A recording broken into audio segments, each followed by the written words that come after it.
July 1518, a woman stepped into a street in Strasbourg and began to dance. She danced for days without stopping, without eating, without sleeping. And within a week, dozens of people had joined her. Within a month, the number had grown to 400. They danced until their feet bled. They danced until their hearts gave out. They danced until they died. No one could explain why. No one could make them stop. This is the dancing plague of 1518. Strasbourg in 1518 was a city under pressure. A series of brutal winters had destroyed harvests across the region. Famine was widespread. Disease moved through the population unchecked. The people of Strasbourg were starving, desperate, and frightened in a way that had no outlet and no relief. On a hot day in mid-July, a woman named Frau Trophäa walked out of her house and into the street. No music was playing. No celebration was happening. She simply began to dance. She didn't stop. For 6 days, she danced alone in the street. By the end of the first week, 34 people had joined her. They did not know each other. They had not planned this. They simply began to move and could not stop. By August, the number had reached 400. Eyewitness accounts from the time describe scenes that are almost impossible to reconcile with reality. People dancing in the streets with blank expressions, eyes open but unseeing. Some laughing, some weeping, some screaming in apparent agony while their bodies continued to move against their will. Their feet blistered and bled through their shoes. Some collapsed from exhaustion, only to rise again moments later, still moving. Physicians who examined the afflicted reported elevated heart rates, profuse sweating, and signs of extreme physical distress. And yet the dancing continued. It is estimated that during the peak of the outbreak, 15 people per day were dying, not from any identifiable disease, from dancing. The city authorities were at a loss. Their initial response was extraordinary, and in retrospect, almost unbelievably misguided. Believing that the afflicted simply needed to dance it out of their systems, they hired professional musicians to play for them. They constructed a stage. They brought in more dancers to keep the afflicted company. They made it worse.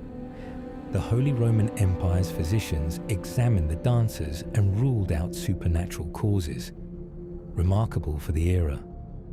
Their conclusion was that it was a natural disease caused by hot blood. Their prescribed treatment was rest, prayer, and pilgrimage to a local shrine dedicated to Saint Vitus, the patron saint of dancers and of those who suffer from convulsive disorders. The shrine visits appeared to work, at least partially. By September, the dancing had largely stopped. The outbreak was over as suddenly as it had begun. But the question of what actually happened has never been resolved. Ergot poisoning is the most commonly cited explanation. Ergot is a fungus that grows on rye and other grains, the same fungus that produces compounds chemically similar to LSD. Mass ergot poisoning could theoretically cause convulsions, hallucinations, and involuntary muscle movements. But ergot poisoning typically causes constriction of blood vessels and loss of limb function, not sustained, coordinated dancing for days on end. Mass psychogenic illness, sometimes called mass hysteria, is the current leading theory among historians and medical researchers. The idea is that extreme psychological stress, combined with a deeply held cultural belief in the power of Saint Vitus to afflict people with compulsive dancing, created the conditions for a collective psychological breakdown. One person began, others followed, and the shared belief that they could not stop became a self-fulfilling reality. But this raises its own questions. Mass psychogenic illness typically affects people who are in close contact: schools, factories, tightly bound communities. the dancers of Strasbourg came from across the city. Many did not know each other. And the physical symptoms, the bleeding feet, the cardiac deaths, the days of sustained movement, go far beyond what most recorded cases of mass hysteria have produced. Religious cult activity has also been suggested.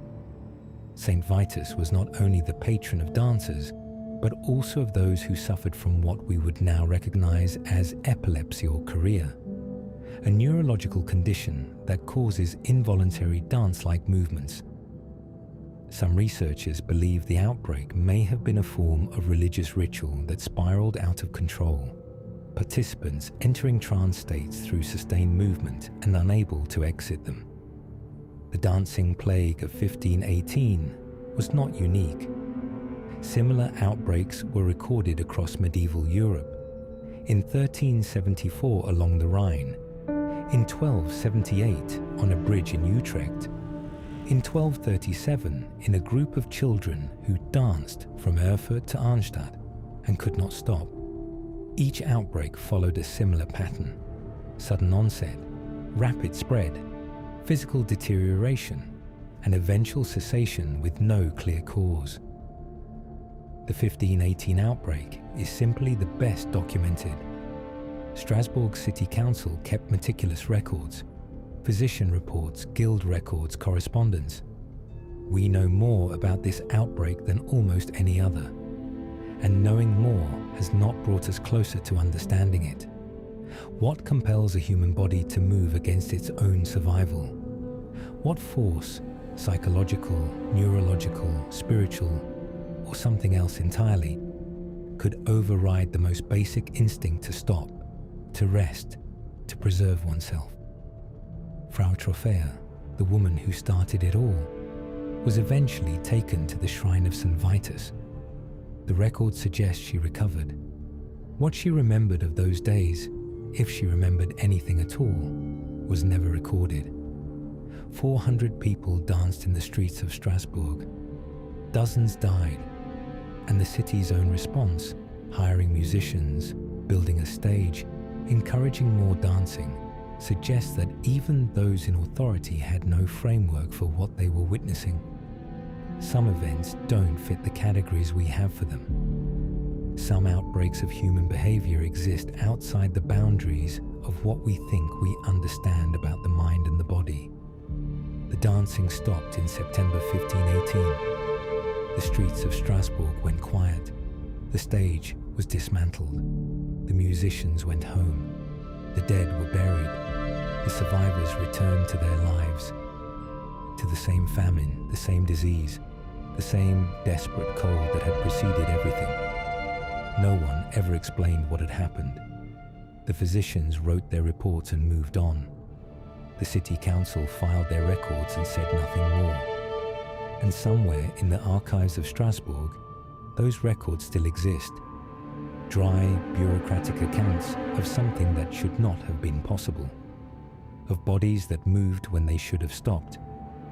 Of a city that watched hundreds of its people dance themselves to death and could do nothing but play music and pray. Some plagues leave bodies, some leave questions. The dancing plague of 1518 left both.